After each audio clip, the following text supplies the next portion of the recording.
တမန်ကျမ်းစာထဲမှာကျွန်တော်ငငယ်ကလေးကစိတ်ဝင်စားတဲ့အရာတစ်ခုဖြစ်တယ်နော်အဲ့ဒါဘာလဲဆိုတော့အာဒမ်ကတဲ့အသက်ဘယ်လောက်ရှည်ပြီးတော့သူ့ရဲ့သားသမီးမြင်းမြစ်တွေနဲ့ဘယ်လောက်ကြာနေခဲ့ရလဲဆိုတဲ့အကြောင်းအရာလေးဆိုတော့ဒီဥစ္စာလေးကကျွန်တော် internet ထဲကနေပြီးတော့ယူလာတာ download ဆွဲလို့မရတဲ့ခါကျတော့ screenshot တွေရိုက်ပြီးတော့ print ထုတ်ထားတာပေါ့နော်ဆိုတော့ဒီအာဒမ်ကအသက်930တိအသက်ရှိတယ်ဆိုတော့ဒီပထမဦးဆုံးသူသား2ယောက်မွေးတဲ့အချိန်ကဘယ်လောက်မှမွေးခဲ့ဆိုတော့ကျွန်တော်တို့မသိဘူးအဲ့ဒါအာဒမ်ရဲ့အသက်ကိုဒီမြင်းတစ်ချောင်းက10နှစ်ကိုစားပြုရပေါ့နော်ဒီမြင်းတစ်ချောင်းက10နှစ်ကိုစားပြုတယ်အာဒမ်နဲ့အေဝအသက်100ပြည့်တဲ့အထိဒီအသက်100ပြည့်တဲ့အထိသူတို့ကလေးကတော့ရကောင်းရနိုင်တယ်ဒါကာယနာနဲ့အာဘေလဘယ်တော့ရလဲမသိဘူးဒါပေမဲ့ကာယနာနဲ့အာဘေလဇလန်တော့တို့သိတယ်အာဘေလကတော့သူဆုံးသွားတယ်ကာယနာကတော့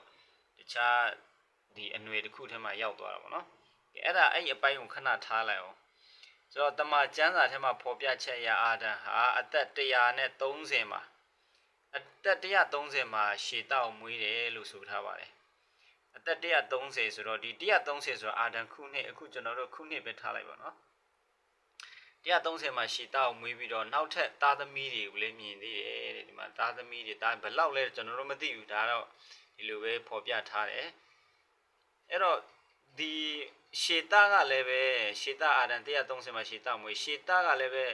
ရှေတာရဲ့အသက်105နှစ်ရောက်တဲ့ခါမှာနောက်ထပ်သားတစ်ယောက်မွေးပြန်တယ်သူ့နာမည်အေနုတ်မွေးတဲ့အချိန်မှာအာဒမ်ရဲ့အသက်က235နှစ်ရှိတယ်သူ့ရဲ့မြေးကို235နှစ်မှာမြေးရတယ်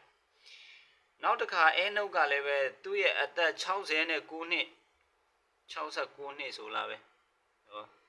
ကျွန်တော်ကျမ်းစာထဲမှာရှိပါတယ်ဗောနော်ကျွန်တော်ထင်တာပေါ့69နှစ်ပါအဲ့ယူရောက်တဲ့ခါမှာသားတစ်ယောက်မွေးပြန်တယ်သူ့သားနာမည်ကဒီခါနန်ဗောနော်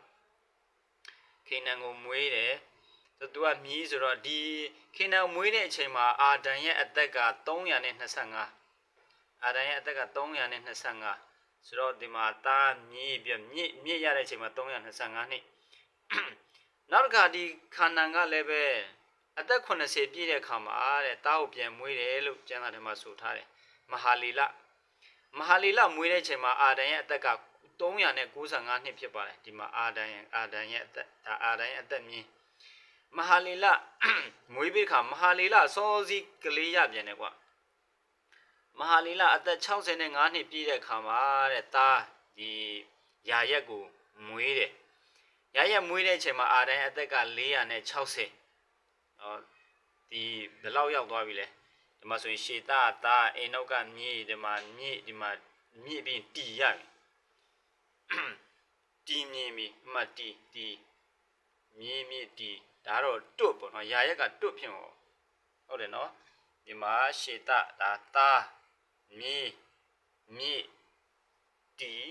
တွတ်ဟုတ်ပြီသူတွတ်ရတဲ့အချိန်မှာအသက်460အဲ့ဒီယာရက်ကတော့တော်တော်ကြာတယ်ကွာယာရက်အသက်162နှစ်ရောက်တဲ့ခါကျမှသားတစ်ယောက်ရတယ်အဲ့ဒီသားကအဲနောက်ရတဲ့ချိန်မှာအာဒမ်ရဲ့အသက်ဟာ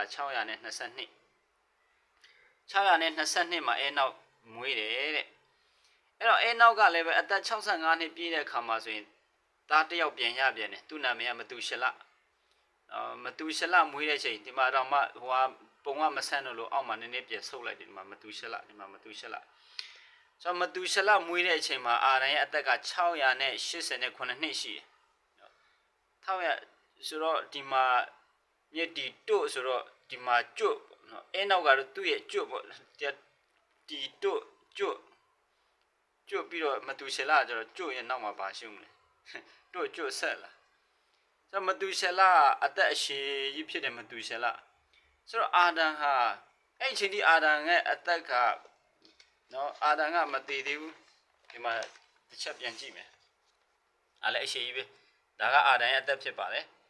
အာဒမ်ကဒီမှာအသက်930မှာတည်သွားတယ်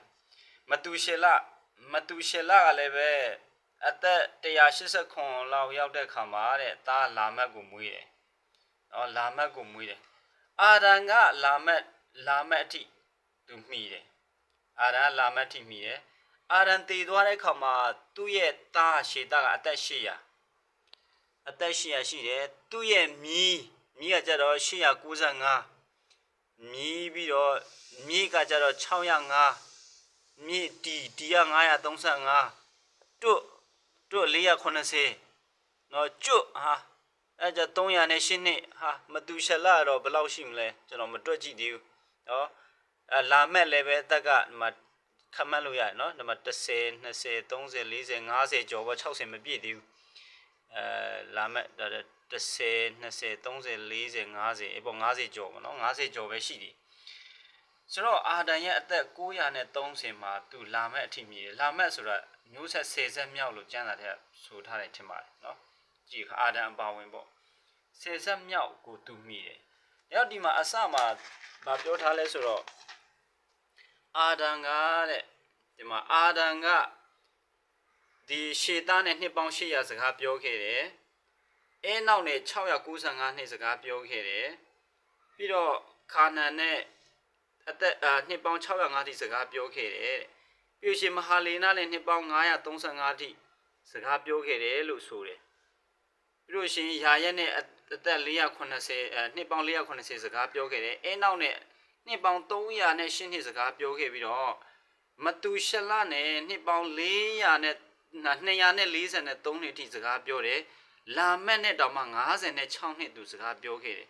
ပြီးမှအာရန်တည်သွားတယ်လို့ဆိုထားတယ်ဆိုတော့အင်မတန်မှအံ့ဩစရာကောင်းတယ်နော်မျိုးဆက်60လောက်ထိသူမှီခဲ့တာတွေ့ရသူရောပေါင်းရင်လာမက်က10ဆက်မြောက်ဆိုတော့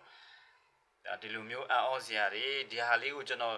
ချပြချင်တာကနန်းပေါင်းစက်နဲ့ပေါင်းပုံဆွဲဖို့လည်းမလွယ်ဒါတော့မှစာရွက်3ရွက်လောက် A4 3ရွက်စာလောက်ထိမှဒီထိရောက်ပဲရောက်သေးတယ်နော်အဲ့ဒါနောက်တစ်ပိုင်းကြလို့ရှိရင်ကျွန်တော်တို့ဒီ no a အကြောင်းကိုလေ့လာမယ်ကျန်တဲ့လူတွေကတော့အဲ့လောက်ကြီးစိတ်ဝင်စားမှုမကောင်းပေါ့နော်အဲ့ no a အကြောင်းပြောရင်းနဲ့ကျန်တဲ့အကြောင်းတွေမှာပါလာမယ်ဟုတ်ပြီအခုတောင်မှလည်းဗီဒီယိုရှည်သွားတယ်ကျေးဇူးတင်နေတာဘ ഹു တုတလည်းဟုတ်တယ်ကျွန်တော်တို့အောစရာလေးတွေလည်းဖြစ်တယ်နောက်ထပ်သိချင်တဲ့အပိုင်းတွေ